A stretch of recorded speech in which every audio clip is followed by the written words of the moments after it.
تو آج کی یہ بڑی بیٹھک جس پر 2 ارب لوگ نظریں جمائے بیٹھے ہیں، یہاں سے کچھ نتیجہ خیز نکلے گا اور اسرائیل کو اسی زبان میں جواب دیا جائے گا جس میں کہ وہ پوری دنیا کو للکار رہا ہے، خاص طور پر مسلم دنیا کو۔ مہمانوں کی طرف آؤں، محترمہ ڈاکٹر نفیسہ شاہ صاحبہ ہمارے ساتھ موجود ہیں، کسی تعارف نہیں، ڈاکٹر صاحبہ کا بڑا وسیع تجربہ ہے سیاست میں بھی اور اس طرح کے تجزیے کے لیے بہترین شخصیت ہیں۔ اس کے علاوہ شوکت یوسفزئی صاحب ہمارے ساتھ ہوں گے اور علی گوہر بلوچ صاحب بھی ہمارے ساتھ ہوں گے۔ ڈاکٹر صاحبہ بہت بہت شکریہ آپ کا۔ ڈاکٹر صاحبہ کتنی آپ کو امید ہے آج کی اس بیٹھک سے، کیونکہ آج بھی جو میں تقریریں سن رہا ہوں پاکستان نے تو بڑا کچھ کانکریٹ سے اسٹیپ بتائیں کہ یہ لینے چاہیے جو بہت زیادہ جارحانہ بھی نہیں ہے اور سفارتی سطح پر اور اسرائیل کے بیک کرنے کے لیے بہت ضروری بھی ہیں۔ آپ کو کتنی توقع ہے ماضی کا ریکارڈ دیکھتے ہوئے اس طرح کی بیٹھکیں ہوتی ہیں اور پھر وہ بیٹھکیں ختم ہو جاتی ہیں اور ایک ہی پیغام آتا ہے کہ ابھی تو کر دیا، آئندہ مت کرنا، آئندہ کرو گے تو نہیں چھوڑیں گے، وہ پھر دوبارہ سے کر دیتا ہے۔ اس دفعہ کیا امید ہے؟ بہت شکریہ جی۔ سب سے پہلے تو میں مذمت کروں گی سخت الفاظ میں کہ جو نیتن-یاہو جو ماڈرن ڈے ہٹلر ہے، جو ایک کے بعد دوسری اسٹیٹ پر حملہ آور ہے، اور اب تو ایسی ریاست جو ماضی میں اور اب بھی ایک کلیدی کردار ادا کرتی ہے اور ثالثی کردار ادا کرتی ہے، وہ بہت ایک نیوٹرل اسٹیٹ ہی ثالثی کردار ادا کرتی ہے، اینڈ اوبویسلی ایسی اسٹیٹ جس کو دونوں طرف سے سپورٹ ہو، اس کے اوپر حملہ کرنا مینز کہ آپ جو بھی امن کے خواہش مند ہیں، سیز فائر کے خواہش مند ہیں، ان کے اوپر اور ان کی امنگوں پہ اوپر حملہ ہے، تو یہ بالکل ناقابل قبول ہے۔ بہت اچھا ہے، میں سمجھتی ہوں کہ انہوں نے آج کٹ کیا ہے، سب ملے ہیں عرب کنٹریز، مسلم کنٹریز۔ میں قبل اس وقت نہیں کہہ سکتی کہ اس میں کیا اعلامیہ جاری ہوگا، لیکن پاکستان کا کردار میں ضرور سراہوں گی، کیونکہ کچھ دن پہلے وی ور ویری پراؤڈ آف ہمارا جو UN ایمبیسڈر ہے عاصم احمد صاحب، انہوں نے بہت اچھے طریقے سے نہ صرف پاکستان کا موقف، لیکن انہوں نے he was on the right side of history, جس طریقے سے انہوں نے کاؤنٹر کیا جو وہاں ریپریزنٹیٹیو تھا اسرائیل کا۔ اور آج ہمارے وزیر اعظم صاحب نے بھی بہت اسٹرانگ الفاظ میں اصولی موقف لیا ہے اسرائیل کی جو بربریت ہے، میں سمجھتی ہوں بربریت ہے، اور اس سے یہ بھی ایک انڈائریکٹ فائدہ یہ ہو رہا ہے کہ جو اسرائیل کے ساتھ جو ایک ویسٹرن انڈرسٹینڈنگ ہے ہسٹوریکل کہ جو اسرائیل کرے گا وہ کر سکتا ہے، ہی از لائک دیر ایک SHO انہوں نے بٹھا دیا ہے پوسٹ ورلڈ وار، جو عرب ممالک کو دباتا ہے، جو فلسطینیوں کو دباتا ہے، تو اس کو اس وقت انڈائریکٹلی ایون ویسٹرن کنٹریز جو ہیں آپ دیکھیں کہ they are all coming together اور وہ فلسطین کے ساتھ آہستہ آہستہ کھڑی ہو رہی ہیں۔ لیکن ہیونگ سیڈ دیٹ، ہمارا جو ویکنس ہے ایشیا کی، میں اس کو مذہب سے لنک نہیں کرنا چاہوں گی، we really need to have Asian and middle eastern unity.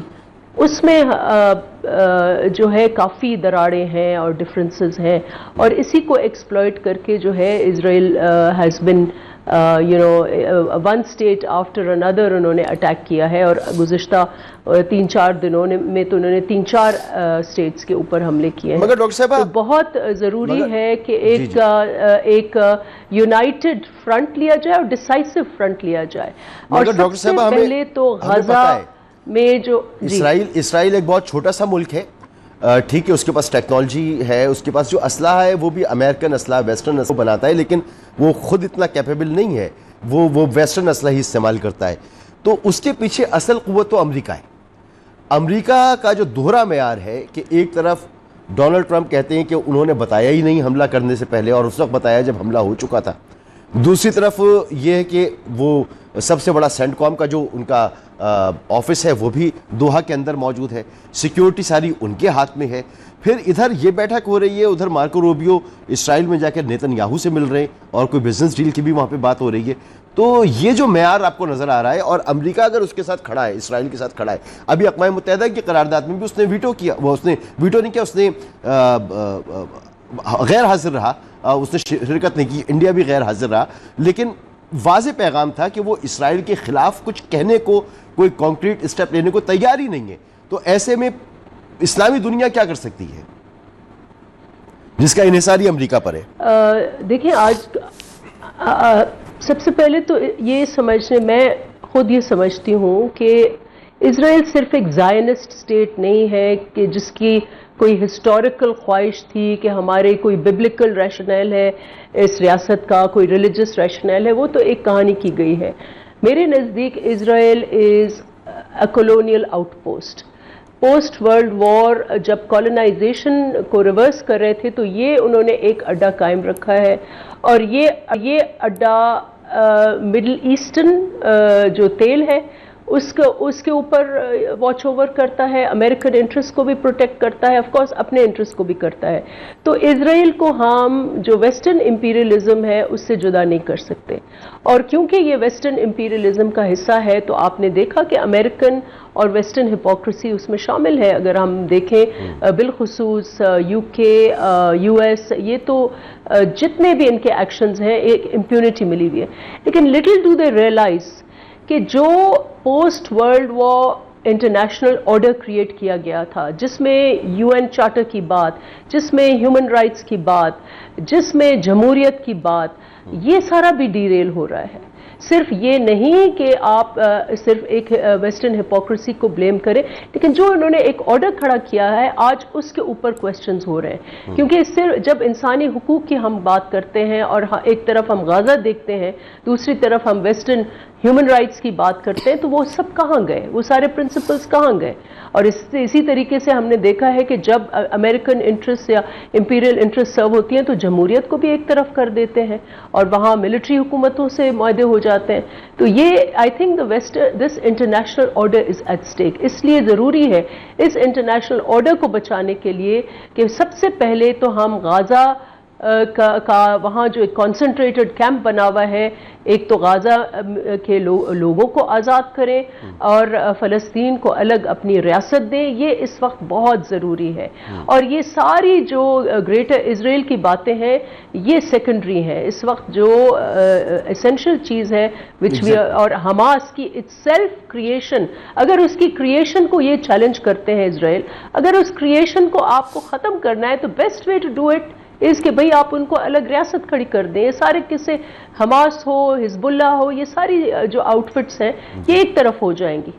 تو I think it is very important کہ جو آج یہ اکٹھے ہوئے ہیں, ایک ضرور آلٹرنیٹیو کی بات ہونی چاہیے کہ جہاں پر Asia middle east should unite.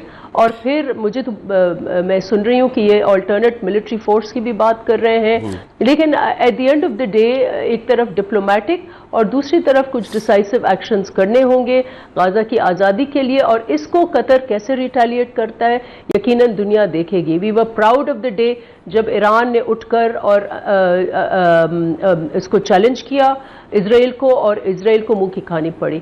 Let's hope کہ اب کچھ نہ کچھ ڈیسائسو ایکشن اور ریٹیلیشن اس سے ہو, لیکن it has to go beyond that and also think of, اور اس میں ویسٹرن کنٹریز جو ہیں they all have to also rise to the occasion, کیونکہ at the end of the day ان کو اپنا انٹرنیشنل آرڈر بچانے کی سوچنی چاہیے which is at stake. I think Ali Gohar Baloch صاحب, جس طرح ڈاکٹر صاحبہ فرما رہی ہیں انٹرنیشنل آرڈر کی بات کر رہی ہیں, تو یہ انٹرنیشنل آرڈر تو ہمیں اسی طرح سے نظر آتا ہے کہ اس بھی کرتا پھرے اس کو کھلی چھوٹ ہے. باقی کسی جگہ پر کوئی مسئلہ ہو, کسی مسلمان ملک کے ساتھ اگر یہ معاملہ ہو اور اس پر کوئی ہیومن رائٹس کا الزام لگے تو, یا اس کے مخالف پر لگے, مسلمان نہ بھی ہو, امریکن مخالف پر لگے, تو اس پر تو فوری طور پر یہ انٹرنیشنل جو آرڈر ہے وہ ہمیں نظر آتا ہے. لیکن یہاں تو یہی آرڈر ہے جو نیتن یاہو کہہ رہا ہے, صاف وہ کہہ رہا ہے, اس کا موڈ ہمیں کیوں نظر نہیں آ رہا کہ وہ کہتا ہے نہ اسے فلسطین چاہیے نہ اسے فلسطینی چاہیے, اسے وہ زمین خالی چاہیے, اور وہاں پر اس نے نئی بستیاں آباد کرنے کی بھی اب تیاری شروع کر دی ہے. نہ صرف نیتن یاہو کہہ رہا ہے, وہاں پر مذہبی رہنما بھی کہہ رہے ہیں, وہاں پر پورا ملک ایک ہی آواز ان کی بات کر رہا ہے, اور اب نیتن یاہو کو وہاں پر سے مقبولیت بھی مل رہی ہے, گو کہ چھوٹی موٹی آوازیں ہیں جو مخالفت کرتی ہیں. تو ایسی صورتحال میں کیا آپ کو لگتا ہے کہ پوری اسلامی دنیا مل کر ایک فوج کھڑی بھی کر لے؟ کھڑی تو کی تھی نا ایک فوج, یمن کے خلاف بمباری بھی کی تھی, تو وہ فوج یہاں پر بھی حملہ کرے گی یا یہاں پر بھی جائے گی اپنے بھائیوں کو بچانے کے لیے, فلسطینی بھائیوں کو, یا اپنے آپ کو ہی بچانے کے لیے کہ اسرائیل اب ایک ایک کر کے باقی ملکوں پہ حملے کر رہا ہے؟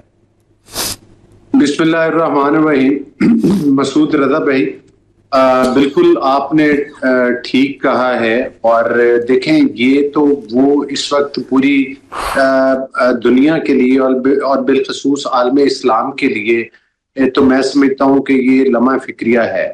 اور جو باتیں آپ نے کی ہیں اگر بغیر لگی لپٹی کے کی جائیں تو بالکل یہ درست باتیں ہیں.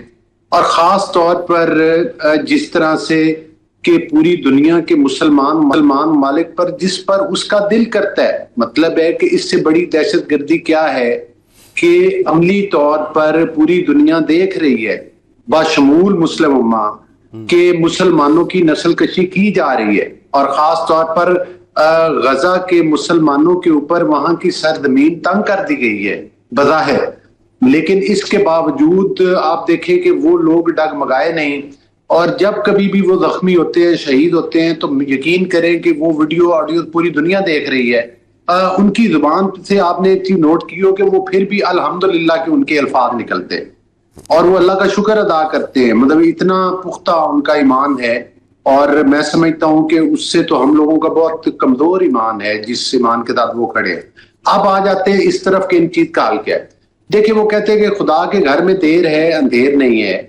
میں سمجھتا ہوں کہ اب وہ وقت آ گیا ہے کہ ان مظلوموں کی اللہ تعالیٰ نے سن لی ہے, اور خاص طور پر جس طرح سے اس نے قطر پر حملہ کیا, یا جس طرح سے پہلے ایران پر کیا, پھر یمن پر کیا, پھر اب آپ نے دیکھا کہ ایک جگہ پر پاکستان کا نام بھی لیا گیا. یہ بھی میڈیا پر آیا ہے کہ انہوں نے کہا جی کہ پاکستان کو بھی یہ بھی جو سپورٹ کرتے ہیں, ہم یہاں پر بھی کچھ لوگ ایسے ہیں جو پاکستان میں جس نے سپورٹ کیا, جس نے سپورٹ کیا, نیتن یاہو نے سب کو کہا کہ انہیں شرم آنی چاہیے. امریکہ, برطانیہ اور ویسٹرن ممالک بھی شامل ہیں. ہاں, میرے ایک اپنے ایک باسیت مسلمان اور ایک سیاسی کارکن کی حیثیت سے میں یہ ضرور کہوں گا کہ اب جس طرف حالات جا رہے ہیں, میرا خیال ہے کہ اب وقت آ گیا ہے کہ جب مسلمانوں کو اٹھ کر کھڑے ہونا مجبوری بن چکی ہے, اور میرا خیال ہے کہ اب یہ کھڑے ہو جائیں گے.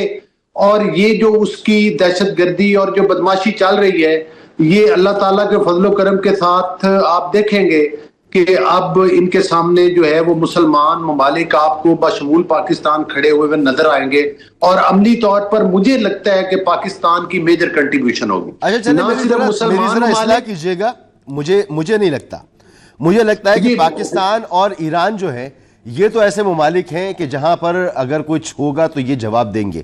لیکن جو قطر پہ حملہ ہوا ہے اس کے بعد تو میں یہ سمجھ رہا ہوں کہ چاہے وہ سعودی عرب ہو, وہ قطر ہو, وہ عمان ہو, وہ کویت ہو, جہاں جہاں امریکی اڈے اور بیسز موجود ہیں, امریکہ کی ذمہ داری ہے ان کو سیکیورٹی فراہم کرنا, اور امریکہ کا جب دل چاہے گا وہ ہاتھ اٹھا لے گا.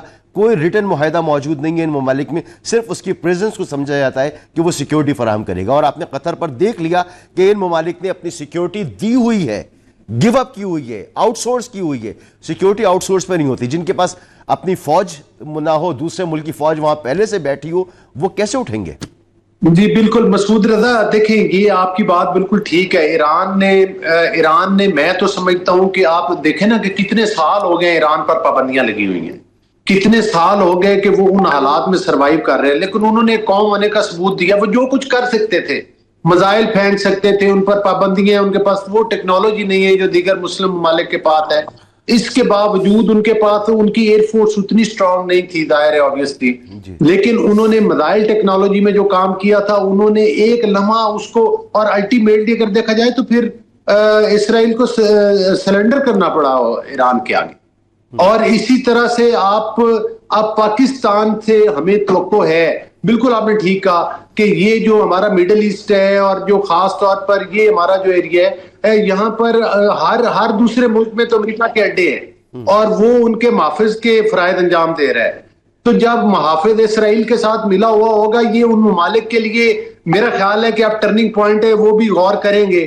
اور اس میں میرا خیال ہے کہ پاکستان کلیدی کردار ادا کر سکتا ہے, چائنا کلیدی کردار ادا کر سکتا ہے. یہ صرف مسلمانوں کا مسئلہ نہیں ہے, کسی حد تک یہ پورے خطے کا اور پوری دنیا کا مسئلہ بھی ہے کہ ایک ملک جو ہے وہ بدماشی پر اترا ہوا ہے اس ملک کی حکومت. بالکل یہی مائنڈ سیٹ ہے جس کے تحت انڈیا نے ہم پر حملہ کیا اور ان کو منہ کی کھانا پڑی. آج جو بات آپ قطر کے بارے میں کر رہے ہیں, یہی وجہ ہے کہ جو لوگ ہمارے ملک میں ہماری ہی فوج کو سوشل میڈیا پہ گالیاں دیتے ہیں, شہداء کا تمسخر اڑاتے ہیں اور اس طرح کی بیان دیتے ہیں کہ جو ہماری فوج کو, آج دیکھیں کہ فوج کتنی بڑی نعمت ہے. آج اللہ کا کرم ہے کہ آج جو دھماکے نواز شریف صاحب نے کیے, جس کی بنیاد بھٹو صاحب نے رکھی, اور آج ہم ایٹمی قوت ہیں, آج وہ چیز بھی ہے جو ہمارے ملک ہمیں لاکھ خامیاں سے, لیکن یہ ماننا پڑے گا کہ دنیا ہمیں ایک ایٹمی طاقت کے طور پر نہ صرف تسلیم کرتی ہے بلکہ ہماری افواج کے کردار کو, اور خاص طور پر اللہ نے یہ کرم کیا جو ہم نے انڈیا کے مقابلے میں یہ جو مارکہ حق میں ہمیں اللہ تعالیٰ نے فتح سے نوازا ہے. یہاں پر علی پوری دنیا میں ہمارے بیانیے کو ایک بریک لینا ہے, اور جہاں سے آپ نے گفتگو جہاں پر لے کر آپ آ گئے کریں گے. بالکل اس میں کوئی شک کی بات نہیں کہ الحمدللہ ہمیں اپنی مسلح افواج پہ فخر ہے. اس نے ہمیں سرخرو کیا, اپنے سے بڑے دشمن کو ہم نے شکست دی, لیکن کچھ ذمہ داری ہماری کچھ انتظامیہ اور ہماری حکومتوں کی بھی بنتی ہے. گزشتہ 16 مہینے میں ہماری حکومت نے پاکستان کی تاریخ کا سب سے بڑا قرضہ لیا ہے, اور اس وقت پاکستان سیلاب کی تباہ کاریوں میں گھرا ہوا ہے, اور پاکستان کا بہت بڑا اس میں نقصان ہوا ہے. تو یہ نقصان کیسے پورا ہوگا؟ جو قرضے آپ لے چکے ہیں وہ کیسے ادا ہوں گے, اور مزید اس نقصان کو پورا کرنے کے لیے کیا اور قرضے لیں گے, کیا اور روپیہ ڈیپریشیٹ ہوگا, کیا اور ڈالر مہنگا ہوگا, کیا اور غربت ہوگی, کیا اور مہنگائی ہوگی, کیا اور نوکریاں کم ہوں گی؟ ایک بریک کے بعد.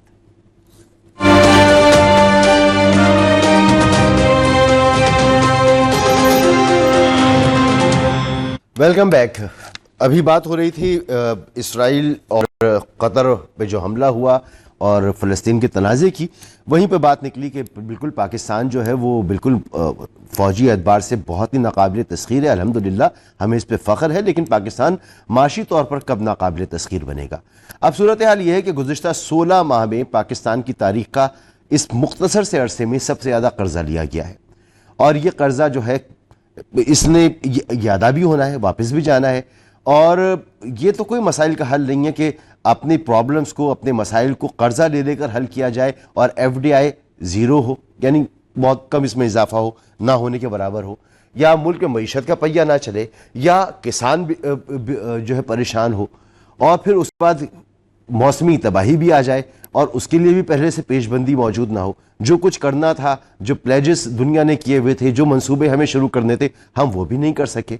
تو اس وقت بھی بہت آسان ہے کہ جی بڑا نقصان تو ہو گیا ہے, ہم عالمی برادری سے پھر دہائیاں کریں اور وہاں سے کچھ پیسے اگر ہم حاصل کر سکیں تو کر لیں, اور اپنے لوگوں کی داد رسی کر دیں. آئی ایم ایف سے ہاتھ جوڑیں کہ آئی ایم ایف ہمیں کچھ ریلیف دے دے تو ہم اپنے لوگوں کے بل معاف کر دیں, اور اس کے بعد پھر ہم آگے بڑھ جائیں. تو آئی ایم ایف نے بجلی کے بلوں میں تو ریلیف دینے کی حامی بھر لی ہے, تو وہ ریلیف کا اعلان بھی کر دیا کیا ہے. تو ہم اب معاشی طور پر کب بہتر ہوں گے, کب آگے بڑھیں گے؟ یہ جو موجودہ حکومت تھی, یہ تو اس کی تو تحریک ہی شروع ہوئی تھی مہنگائی ختم کرنے سے, غربت کے خاتمے سے شروع ہوئی تھی, اس پر لانگ مارچ ہوئے تھے. تو ڈاکٹر نفیسہ شاہ صاحبہ, پاکستان کا قرضہ جو ہے وہ اس میں کوئی ٹھیک ٹھاک اضافہ ہوا ہے, یعنی کہ 2023 تک جو ہے پاکستان کا قرضہ اگر 9 ٹریلین تھا تو ابھی 80 ٹریلین تک پہنچ گیا 2025 تک, اور 2026 کا جو یعنی آگے کی جو پروجیکشن ہے وہ اس سے بھی زیادہ کی ہے. تو قرضہ ہم نے اتنا بڑھا لیا, ہمارے پاس انویسٹمنٹ آ نہیں رہی ہے, ملک میں معیشت کا پہیہ چل نہیں رہا, کسان پہلے سے رو رہا ہے.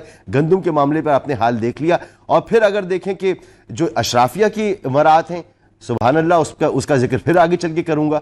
تو یہ جو صورتحال ہے یہ تو بڑی پریشان کن صورتحال ہے.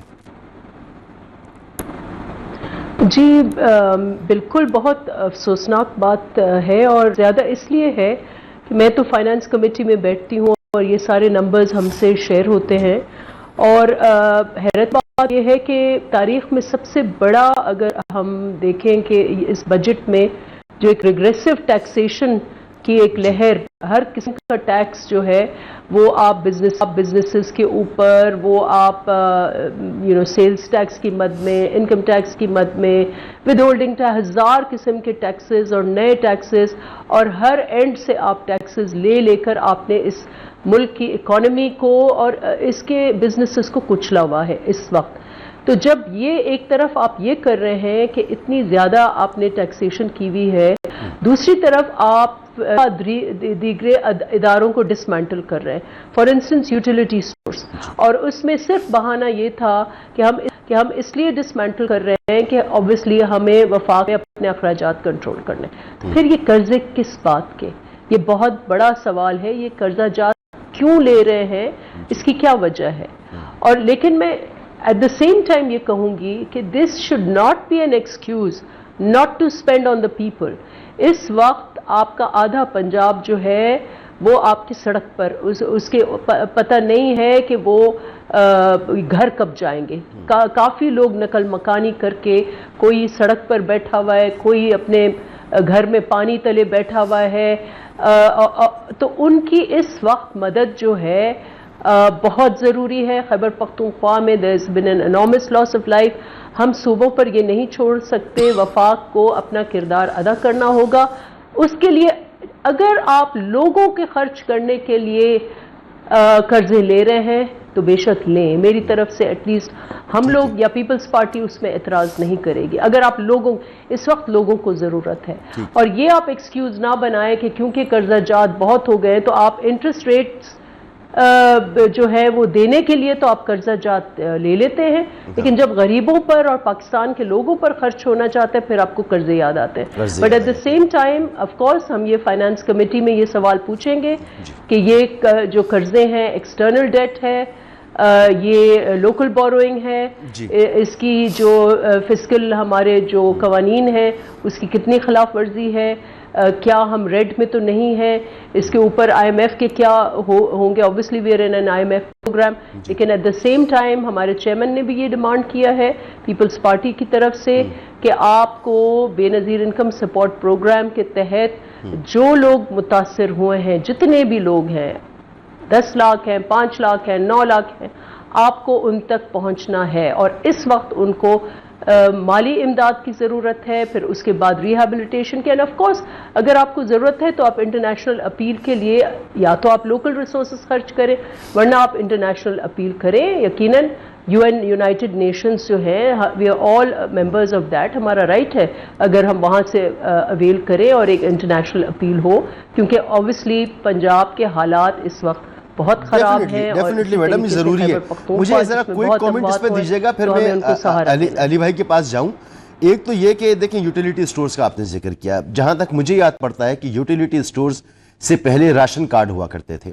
غریبوں کو راشن کارڈ پہ راشن ملا کرتا تھا تو ان کو ایک سبسڈی مل جایا کرتی تھی. اسے ختم کر کے پیپلز پارٹی نے پھر لیا یوٹیلیٹی سٹورز کا. تو اب جب اس کو ختم کیا گیا ہے تو کوئی نعم البدل نہیں ہے راشن کارڈ کا، کوئی نعم البدل نہیں ہے یوٹیلیٹی سٹورز کا. تو یہ حکومت کے سینے میں دل ہے بھی نہیں ہے. دیکھیں اتنی مجھے تو یہ کرتے ہیں نا، you cut your nose to spite your face. آپ اپنے پیروں پر کلہاڑی مارتے ہیں. آج اگر یہ یوٹیلیٹی سٹور صرف یہ نہیں کہ ایک ادارہ ہے، وہ ایک ایسا ادارہ ہے جو اس ٹائم کے لیے، ایسا وقت جہاں آپ کے فلڈز ہوں، نیچرل ڈیزاسٹرز ہوں، اتنا ایکسٹینسو وفاقی انفراسٹرکچر کوئی اور ادارے کا نہیں ہے. آف کورس ماسوا فوج یا آپ کے، لیکن جتنا ایکسٹینسو یہ ہے in terms of social service اور ڈیلیوری، اگر یہ ایکسٹینسو اس کی ہزاروں برانچز اگر اس وقت ہوتی تو لوگوں کو آپ سستے جو داموں میں آپ اشیاء دیتے، اور نہ صرف سستے داموں میں آپ ان کو گندم جو اتنی سٹوریج ہے. اگر ایک اور حرکت جو اس حکومت میں انفارچونیٹلی کی ہے کہ انہوں نے پروکیورمنٹ نہیں کی. آج اگر ویٹ کی پروکیورمنٹ ہوتی، حکومت کے پاس ذخائر ہوتے اور وہ ایٹ لیسٹ لوگوں کو آپ گندم جو ہے وہ مفت دے دیتے.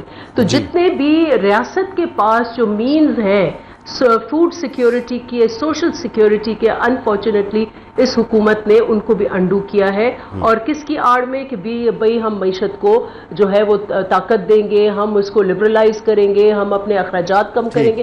کہاں سے اخراجات کم ہوئے؟ It is all counter productive, because اگر آپ اپنے لوگوں میں انویسٹمنٹس نہیں کریں گے تو پھر آپ کی معیشت گرو نہیں کرے گی. اگر معیشت گرو نہیں کرے گی تو آپ کے ٹیکسز بھی کلیکٹ نہیں ہوں گے اور آپ کے خسارے جو ہیں وہ بڑھتے چلے جائیں. تو علی گڑھ بلوچ صاحب، معیشت کو گرو کرنا تھا، آپ آئے تھے مہنگائی ختم کرنے کے لیے، ایک کو ریلیف دینے کے لیے.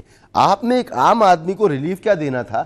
نوکریاں سب سے کم آپ کے دور حکومت میں، قرضے سب سے زیادہ آپ کے دور حکومت میں، فورن ڈائریکٹ انویسٹمنٹ سب سے زیادہ آپ کے دور حکومت میں، ٹیکسوں کا ایک پہاڑ آپ نے کھڑا کر دیا. اور پھر آپ دیکھیں کہ پارلیمنٹ کی تنخواہیں بھی بڑھ رہی ہیں، اسمبلی کے اسپیکر اور سینٹ کے اسپیکر 21 لاکھ پر، ججز کو سیکیورٹی چاہیے. آپ کے ہی وزراء کہتے ہیں کہ بیوروکریٹس جو ہیں وہ دوسرے ملکوں میں جائیدادیں بنا رہے ہیں. آپ لوگ ایک بے بسی کا بھی اظہار کر رہے ہیں اور سسٹم میں بیٹھے بھی ہوئے ہیں، اور یہ کباڑا بھی نکل رہا ہے ملک کا. دیکھیں، بات یہ ہے کہ جہاں پر ہم ان چیزوں کے اوپر تنقید کرتے ہیں، جو مطلب ہے کہ ظاہر ہے کہ وہ معاملات ہیں کہ جہاں پر واقعی مطلب ہے کہ ہمارے کمزوریاں ہوتی ہیں، جہاں پر ہم نے ان چیزوں کی نشاندہی کرنی ہے کہ جہاں پر بہتری کی گنجائش ہے. کوئی ایسا نظام نہیں ہے کہ جو ایک میرا خیال ہے کہ یکسانیت کا شکار ہو جائے. ہر جگہ پر بہتری کی گنجائش ہوتی ہے. دیکھیں، مجھے میری بہن نفیسہ شاہ صاحبہ نے بڑی تفصیل کے ساتھ بات کی اور اچھے پوائنٹ انہوں نے اٹھائے ہیں، لیکن میں یہ بھی ذکر کروں گا کہ 18ویں ترمیم کے بعد وفاق کی تو یہ پوزیشن ہے کہ وہ ایک ڈاک خانہ ہے، اور وہاں وہ قرضے لیتا ہے، وہ بورو کرتا ہے، اور این ایف سی وہ جو ہمارا ایوارڈ ہے اس کے تحت سارے پیسے جو ہیں وہ صوبوں کو جاتے ہیں. ایک تو وفاق کے ذریعے بے نظیر انکم سپورٹ پروگرام چل رہا ہے، اور اس کے تحت آج بھی جو ہے وہ نہ صرف پیپلز پارٹی دور میں شروع ہوا، 2013 میں نون لیگ کی حکومت نے بھی کنٹینیو کیا اور آج تک چل رہا ہے. اس کے علاوہ میں خاص طور پر ذکر کروں گا جس طرح سے پنجاب ہے. پنجاب میں ہم نے یہ پلاننگ کی ہے کہ ہم نے روٹی غریب کے لیے جو ہے وہ مہنگی نہیں ہونے دی. ہم نے غریب کو، عام آدمی کو جو تنخواہ دار بندہ ہے، اس کو کنٹرول ریٹ پر گندم مہیا کی ہے. سب سے پہلے تو یہ بتائیں نا سب سے پہلے تو یہ بتائیں نا، یہ سیلاب پہ تو آتے ہی ہیں، سب سے پہلے تو یہ بتائیں یہ جو تاریخ کا سب سے بڑا قرضہ لیا یہ خرچ کہاں ہو رہا ہے؟ دیکھیں، شاہ صاحبہ کا تو یہ سوال ہے کہ یہ کیا عوام پہ خرچ ہو رہا ہے تو کہاں ہو رہا ہے؟ جو دیکھیں، تاریخ کے سب سے بڑے قرضے لیے گئے تھے وہ پی ٹی آئی کے دور میں، اور آئی ایم ایف کے ساتھ جو تھے وہ معاہدے کیے گئے. پھر ان معاہدوں کو انہوں نے خود سوپ ڈاٹ کیا. یہ ریکارڈ میری گزارش سن لیں نا، پی ٹی آئی پر بالکل چلے جائیے گا، مادی کی نہیں ہے، مادی قریب کی بات ہے. ریکارڈ بتا رہا ہے 16 سال میں آپ نے سب سے زیادہ قرضے لیے. مسعود صاحب، بات یہ ہے کہ جو معاہدے کیے، جو معاہدے ہوئے جی، جو معاہدے ہوئے ان معاہدوں کو سوپ ڈاٹ پی ٹی آئی کی حکومت ہی کر کے گئی، بانی پی ٹی آئی کر کے گئے.